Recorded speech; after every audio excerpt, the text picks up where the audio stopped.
तो भौतिक परिवर्तन एक लंबा परिवर्तन नहीं होता है, ये कुछ समय के लिए चेंज होता है, फिर वो वापस उसी में आ जाता है, अपने वापस से उसी रूप में आ जाता है। इसका बेस्ट उदाहरण सबसे अच्छा है कि महिलाएं जब बारात या तिलक में जाती है तो लिप कर जाती है, पूरा डेंटिक पेंटिक पाउडर 10 को पुट्टी मार के जाती है, ठीक है। और जैसे बारात खत्म होता है उसके बाद उसका फिर वो वापस अपने रूप में आ जाती है। तो ये था भौतिक परिवर्तन। तो हेलो दोस्तों, स्वागत है आप सभी के आपके अपने YouTube channel science academy point में। दोस्तों हम लोग पढ़ रहे थे क्लास 10 का साइंस, जिसका चैप्टर 2 एगो फिजिक्स का और एगो बायोलॉजी का चैप्टर दोनों फर्स्ट वाला जो है उसको हम ख़त्म कर दिए थे पूरा बढ़िया से बताकर आपको। और आज का यह सेशन जो है ना, केमिस्ट्री का एक धुआंधार टॉपिक से रिलेटेड है, जिसका नाम है रासायनिक अभिक्रिया और समीकरण, यानी केमिकल रिएक्शन एंड इक्वेशन। देखिए बच्चे जो होते हैं ना इसमें इंटरेस्ट नहीं लेते हैं, ठीक है, क्योंकि एक जटिल प्रक्रिया है। केमिकल रिएक्शन बनाना पड़ता है, केमिकल रिएक्शन को संतुलित करना पड़ता है, बहुत सारा इसमें झंझट है। परंतु अगर इस वीडियो को आप एंड तक देख लिए ना तो आपको केमिस्ट्री से अट्रैक्शन हो जाएगा, उम्मीद के साथ कर रहे हैं, ठीक है। फिलहाल आपको सेटअप दिख रहा होगा कि सेटअप सर बोर्ड के ऊपर आप पढ़ा रहे हैं, कैसे मतलब वो अच्छा नहीं लग रहा है हमको, ठीक है। तो हम एक बात कहना चाहूँगा दोस्तों कि यदि अपने अंदर के टैलेंट को जागृत करना है या किसी दूसरे के समक्ष प्रदर्शित करना है तो कुछ ऐसे ही सेटअप सोते होकर गुजरना पड़ता है। तो आइए बिना बकवास किए इस क्लास को शुरू करते हैं, क्योंकि एग्जाम 2025 का जो टारगेट है उसको फोड़ देना है एकदम, ठीक है। तो शुरू करते हैं दोस्तों पहला चैप्टर। देखिए पहला चैप्टर की पार्ट 1 वीडियो है, केमिस्ट्री एकदम बेसिक से समझते हैं पहले आखिर क्या इसमें होता है। तो दोस्तों शुरू करने से पहले हम बताएंगे आपको कि कुछ भौतिक परिवर्तन कि आखिर फिजिकल चेंज होता क्या है, ठीक है। एकदम बेस्ट उदाहरण आपके लिए लेकर आए हैं हम। उस उदाहरण के माध्यम से आपके हर एक कॉन्सेप्ट क्लियर कर देंगे, ठीक है। तो देखिए भौतिक परिवर्तन या फिजिकल चेंज कहता है कि जब किसी पदार्थ के भौतिक गुणों में परिवर्तन होता है। ये तो सर समझ में नहीं आएगा, भौतिक गुणों में परिवर्तन होता है तो भौतिक परिवर्तन कहते हैं। तब कहिएगा रासायनिक गुणों में परिवर्तन होता है तो रासायनिक परिवर्तन कहते हैं। तो ये सही बात है। देखिए भौतिक परिवर्तन का मतलब होता है कि किसी पदार्थ के बाहरी संरचना किस तरह से है, उसकी लंबाई कितना है, चौड़ाई कितना है, किस तरह की संरचना को वो धारण किया हुआ है, उसी को बोलते हैं भौतिक परिवर्तन। तो भौतिक परिवर्तन एक लंबा परिवर्तन नहीं होता है, ये कुछ समय के लिए चेंज होता है, फिर वो वापस उसी में आ जाता है, अपने वापस से उसी रूप में आ जाता है। इसका बेस्ट उदाहरण सबसे अच्छा है कि महिलाएं जब बारात या तिलक में जाती है तो लिप कर जाती है, पूरा डेंटिक पेंटिक पाउडर 10 को पुट्टी मार के जाती है, ठीक है। और जैसे बारात खत्म होता है उसके बाद उसका फिर वो वापस अपने रूप में आ जाती है। तो ये था भौतिक परिवर्तन। अगर ये केमिकल परिवर्तन होता तो केमिकल परिवर्तन के तहत जो ये रंगा गया था ये वाला, ठीक है, ये कब्बो नहीं छूटता, ये हमेशा उसी पर चिपकले रहता है, ठीक है। तो ये भौतिक परिवर्तन का उदाहरण है। या अगर हम बात करते हैं जल को 0 डिग्री टेम्परेचर देना तो वो किस में बदल जाता है, बर्फ़ में बदल जाता है या ठोस में बदल जाता है। अब फिर उसको और हीट कर दे, 100 डिग्री सेल्सियस टेम्परेचर दे दे तो वो वापस से जल में आ जाता है। तो ये जो परिवर्तन हो रहा है ना, पानी से बर्फ़ का, बर्फ़ से पानी का, ये है एक भौतिक परिवर्तन। और ही उदाहरण बताते हैं। ये आपको बल्ब दिख रहा है, ये बल्ब जब जलता है ना तो इसका रूप चेंज हो जाता है, परंतु जैसे ही इसका कनेक्शन कटता है तो ये अपने वास्तविक रूप में आ जाता है। तो ये था उसका भौतिक परिवर्तन। तो दोस्तों इस केमिस्ट्री के चैप्टर में भौतिक परिवर्तन को तो पढ़ना ही नहीं है, क्योंकि चैप्टर है रासायनिक अभिक्रिया और समीकरण, यानी केमिकल चेंज के बारे में पढ़ना है। तो दोस्तों हमने यहाँ पे लिखा है कि जब किसी पदार्थ के रासायनिक गुणों में परिवर्तन होता है। अब रासायनिक गुण किस किस को दर्शाता है तो ये आपको हम बता दें कि रासायनिक गुण मुख्य रूप से बहुत सारे गुणों को दर्शाता है। यदि किसी पदार्थ के अवस्था का परिवर्तन हो रहा है, यानी ठोस से गैस में चेंज हो गया या गैस से ठोस में चेंज हो गया, या फिर हो सकता है कि उसका रंग हमेशा के लिए बदल जाए, ठीक है, या टेम्परेचर में चेंज हो जाए अभिक्रिया होते दौरान, तो ये होता है उसका रासायनिक परिवर्तन। मतलब अगर हम वाइट रंग, सफ़ेद रंग और लाल रंग को एक में मिक्स करते हैं ना तो गुलाबी कलर बन जाता है। तो क्या गुलाबी कलर से फिर वापस से अलग सफ़ेद और लाल में परिवर्तित कर सकते हैं, वापस से पा सकते हैं उसको? नहीं पा सकते हैं। तो यही तो दोस्तों होता है क्या चीज़, रासायनिक परिवर्तन। जबकि भौतिक परिवर्तन में तो वो अपने फिर से पिछली हुई अवस्था में आ जाता है, जैसे पुट्टी वाला, ठीक है। तो ये था रासायनिक परिवर्तन। अब दोस्तों अगर रासायनिक परिवर्तन का पता लगाना है ना तो आपको पढ़ना पड़ेगा रासायनिक अभिक्रिया, ठीक है, जिसको केमिकल रिएक्शन कहा जाता है, ठीक है। इसमें हमने लिखा है कि जब दो या दो से अधिक पदार्थ आपस में संयोग यानी मिलकर एक नए पदार्थ का निर्माण करते हैं तो उसको हम बोलते हैं रासायनिक अभिक्रिया। ठीक है, वही केमिकल रिएक्शन होता है। मतलब जब दो या दो से अधिक पदार्थ आपस में संयोग करते हैं, मिलते हैं और मिलकर किसी अलग पदार्थ का निर्माण करते हैं तो उसको बोलते हैं केमिकल रिएक्शन। दो नहीं होगा तो एक होगा, एक ऐसा पदार्थ जो अपने आप में विखंडित करके किसी नए पदार्थ का भी निर्माण करेगा तो यह भी होगा रासायनिक अभिक्रिया। लेकिन सर हम पता कैसे लगाएंगे कि रासायनिक अभिक्रिया पूर्ण हो रही है कि नहीं हो रही है? ठीक है, तो ये आपके सामने प्रश्न है कि कैसे पता करें कि रासायनिक अभिक्रिया हुआ है कि नहीं हुआ है। तो पता करने के लिए 4 स्टेप से गुजरना पड़ेगा आपको। पहला स्टेप है अवस्था में परिवर्तन। अवस्था का मतलब होता है कि मान लीजिए ठोस है तो ठोस के बीच रिएक्शन जब हुआ ठोस तो वो गैस के रूप में चेंज हो जाएगा, या गैस के बीच रिएक्शन होगा तो वो ठोस के रूप में चेंज होगा, है ना। तो इनकी अवस्थाएं तीन रूप से ही होती है, ठोस, द्रव और गैस। यानी गैस से ठोस में या ठोस से द्रव में, गैस से इस मतलब तीनों अवस्था में किसी भी चेंज हो रहा है तो उसको बोलेंगे अवस्था में परिवर्तन। जैसे एग्जाम्पल बताते हैं आपको, हम जब खाना बनाते हैं ना, खाना तो चावल जो होता है, चावल दाल ये सब ठोस में होता है। लेकिन जब दाल बनाते हैं ना, उस दाल को जब तसली में डाल के इन्हाते हैं उसको तो वो लिक्विड में बदल जाता है। तो इससे हम पता लगा सकते हैं कि हाँ उसके अंदर एक रासायनिक अभिक्रिया हुई थी, भौतिक अभिक्रिया नहीं। रासायनिक अभिक्रिया जब दाल बन गया तो क्या दाल को फिर से ठोस में बदल सकते हैं? नहीं बदल सकते हैं, कब्बो नहीं बदल सकते हैं। तो ये था उसके अवस्था में परिवर्तन। ठीक है, या और भी ऐसे उदाहरण आपको मिलेगा, जैसे चीनी ठोस अवस्था में होता है। किस में अवस्था में होता है? ठोस में। लेकिन जब उसको हीट करिएगा तो वो पाग में बदल जाएगा। ठीक है, किस में बदल जाएगा? पाग में। यानी ठोस से वो लिक्विड में बदल जाएगा, या उसको घोर देंगे तो लिक्विड में बदल जाएगा वो ठोस में। समझ रहे हैं? ठोस से लिक्विड में। तो ये होता है अवस्था में परिवर्तन। दूसरा रंग में परिवर्तन। रंग में परिवर्तन का सबसे बेस्ट उदाहरण है कि कलर को अगर आपस में कंबाइन कीजिएगा ना, जैसे हमने बताया कि लाल रंग का कॉम्बिनेशन अगर सफ़ेद के साथ कीजिएगा तो आपको मिलेगा गुलाबी कलर, और इसका दैनिक जीवन में इस्तेमाल हम लोग करते ही हैं। ठीक है, उसी तरह से यदि आप देखिएगा खाना बनाते हैं जब, तो उसमें विभिन्न तरह के मसालों को डालते हैं, है ना। हल्दी डालते हैं, मसाला, मिर्चा, हल्दी, धनिया सब कुछ डालते हैं, तो उनके कलर क्या हो जाते हैं? चेंज हो जाते हैं। एग्जाम्पल खिचड़ी सबसे बेस्ट है। खिचड़ी में जब हम लोग क्या करते हैं तो डालते हैं क्या चीज़? हल्दी। तो हल्दी की वजह से उसका रंग पीला हो जाता है, यानी हम कह सकते हैं कि उसके रंग में परिवर्तन हो रहा है। ठीक है, तो ये भी उसका केमिकल रिएक्शन ही तो है। ये दूसरा था। तीसरा बात करते गैस का भी उत्सर्जन होता है। मतलब अगर किसी चीज़ को जब जला रहे होते तो ठोस से वो कुछ पाउडर जैसे चीज़ों में बदल जाता है। ठीक है, तो उस दौरान कुछ गैस भी क्या होता है? निकलते रहता है, गैस। ठीक है, तो अगर गैस निकला तो समझ लीजिए कि रासायनिक अभिक्रिया हो रही है, अन्यथा नहीं हो रही है। ठीक है, ताप में परिवर्तन। टेम्परेचर कम से ज़्यादा हो सकता है, ज़्यादा से कम हो सकता है। ठीक है, जैसे मैग्नीशियम रिबन को जब हम जलाते हैं ना, मैग्नीशियम रिबन, ठीक है, जैसे कि आपको यहाँ पे दिख रहा होगा, तो मैग्नीशियम रिबन को जब ऑक्सीजन की उपस्थिति में जलाते हैं तो इसमें टेम्परेचर में काफ़ी ज़्यादा वृद्धि हो जाता है।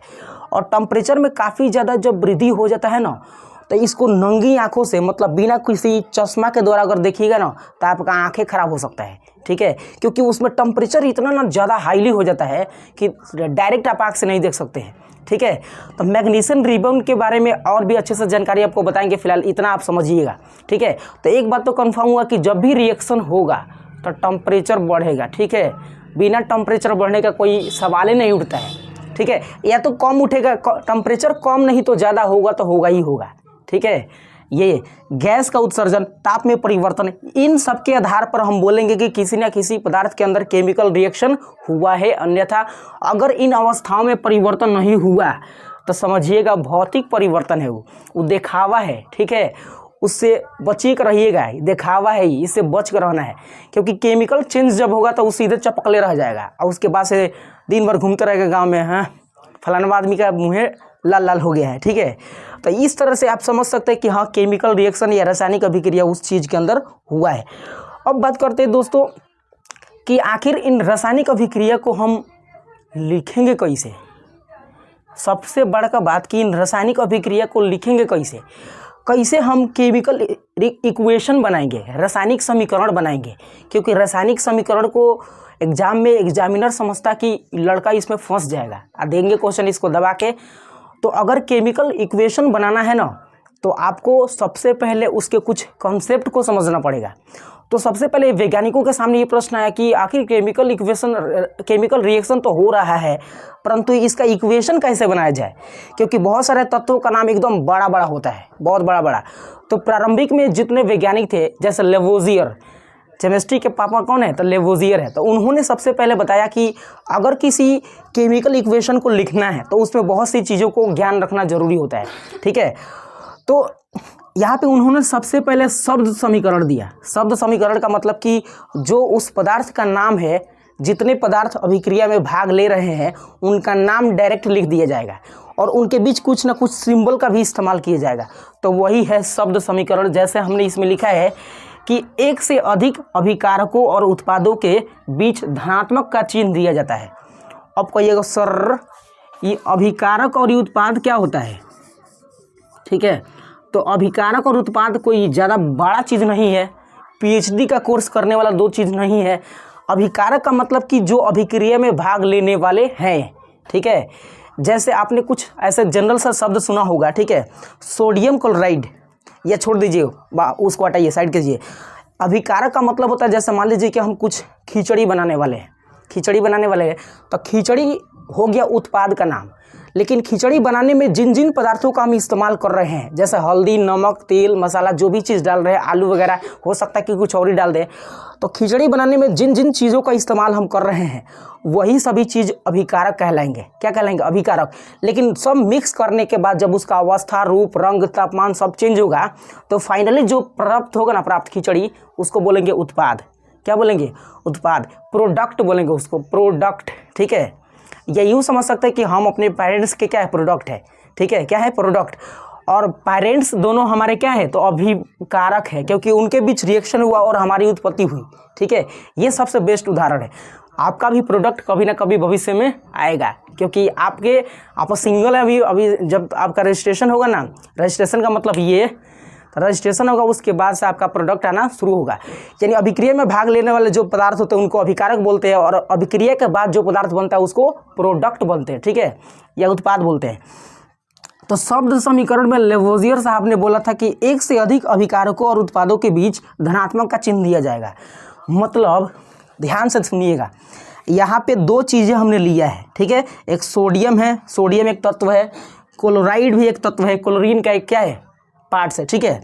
तो इन दोनों के बीच अगर दो या दो से अधिक अभिकारक होगा तो इसके बीच प्लस का चिन्ह दिया जाएगा, जोड़ का चिन्ह दिया जाएगा, क्योंकि ये दोनों आपस में जुड़कर ही तो रिएक्शन में भाग ले रहे हैं, ठीक है।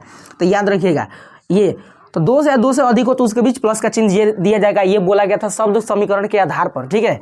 तथा अभिकारकों और उत्पादों के मध्य तीर का चिन्ह दिया जाएगा। तो देखिए ध्यान से, अभिक्रिया ये हो रहा है एक तरह से, ठीक है, ये वाला।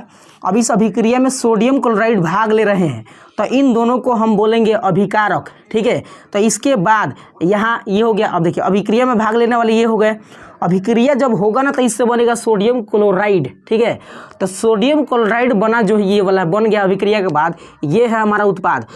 तो ये उत्पाद और अभिकारक के बीच में ना एरो का चिन्ह दिया जाता है, तीर का चिन्ह दिया जाता है। अब ये संकेत क्या करता है, ठीक है, अभिक्रिया की दिशा बताता है। ये जो एरो का चिन्ह दिया गया ना, ये अभिक्रिया की दिशा बता रहा है कि अभिक्रिया किस साइड से किस साइड की ओर हुआ है, ठीक है।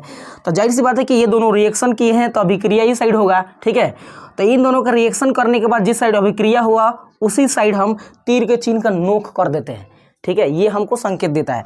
इसके बाद अभिकारकों को बाएं तरफ तथा उत्पादों को दाएं तरफ लिखा जाता है। कन्फर्म है ये, ठीक है। ये देखिए, ये मेरा दायां हाथ है, ठीक है। तो दायां साइड में क्या लिखा जाएगा, तो अभिकारक को, और दायां साइड में क्या लिखा जाएगा, तो उत्पादों को लिखा जाएगा, और बायां साइड में ये लिखा जाएगा अभिकारकों को। यानी अभिक्रिया में भाग लेने वाले को बायां साइड, और जो उससे उत्पाद बनेंगे ना, यानी प्रोडक्ट बनेंगे, उनको हम दायां साइड लिखेंगे। तो ये थे शब्द समीकरण। लेकिन बहुत से लोगों ने कहा कि बताइए, अगर किसी एलिमेंट का नाम या किसी पदार्थ का नाम बहुत बड़ा हो, जैसे फ्रांसियम बहुत बड़ा नाम है, तो लिखते तो समय खत्म हो जाएगा। और साथ ही साथ अगर देखा जाए तो लड़के को जब एग्जाम में प्रश्न पूछा जाएगा एग्जामिनर से, तो लड़का तो लिखेगा तो टाइम बहुत स्पेंड होगा। सोडियम क्लोराइड, सांसें फूल जाएगा सीधे, इंक की जियान होगा, पाना भी रफ होगा, ज़्यादा बर्बाद होगा। उसके बाद ना क्या किया गया कि शब्द समीकरण बहुत ज़्यादा लोचा था। बड़ा बड़ा नाम लिखना था इसमें, ठीक है। तो वैज्ञानिकों ने सोचा कि इसका अगर संक्षिप्त नाम कर दिया जाए ना तो लड़का जो एग्जाम देने वाला है बहुत खुश हो जाएगा, कहेगा वाह लेवोजियर साहब तो बहुत बढ़िया इंसान थे कि हमारे लिए केमिकल इक्वेशन के अंदर जो बड़े बड़े शब्दों का इस्तेमाल किया जाता था उन शब्दों को छोटा छोटा कर दिए, बहुत अच्छा काम किए। तो अभी तो उनका नाम हो रहा है लेवोजियर, केमिस्ट्री के फादर है, ठीक है ना, केमिस्ट्री के पिता हैं, उनका नाम तभी तो होगा। तो उन्होंने शब्द समीकरण के जगह पर दे दिया ढांचा समीकरण। क्या दे दिया? ढांचा समीकरण, ठीक है। स्केलेटल इक्वेशन बोला जाता है इसको।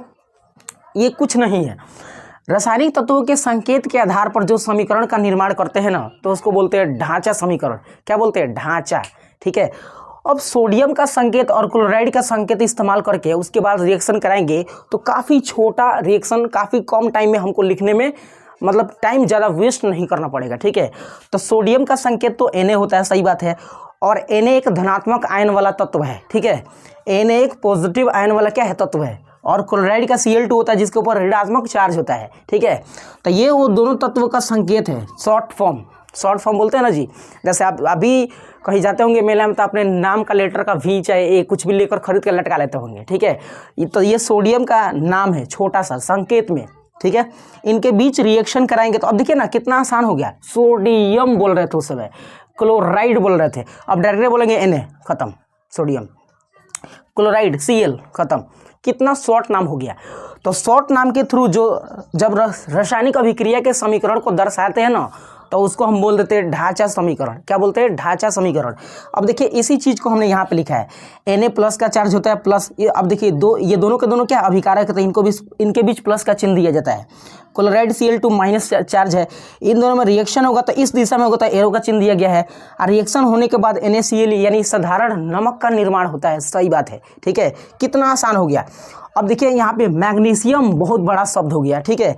इसका रिएक्शन जब ऑक्सीजन यानी O2 के साथ कराते हैं तो बनता है मैग्नीशियम ऑक्साइड, ठीक है।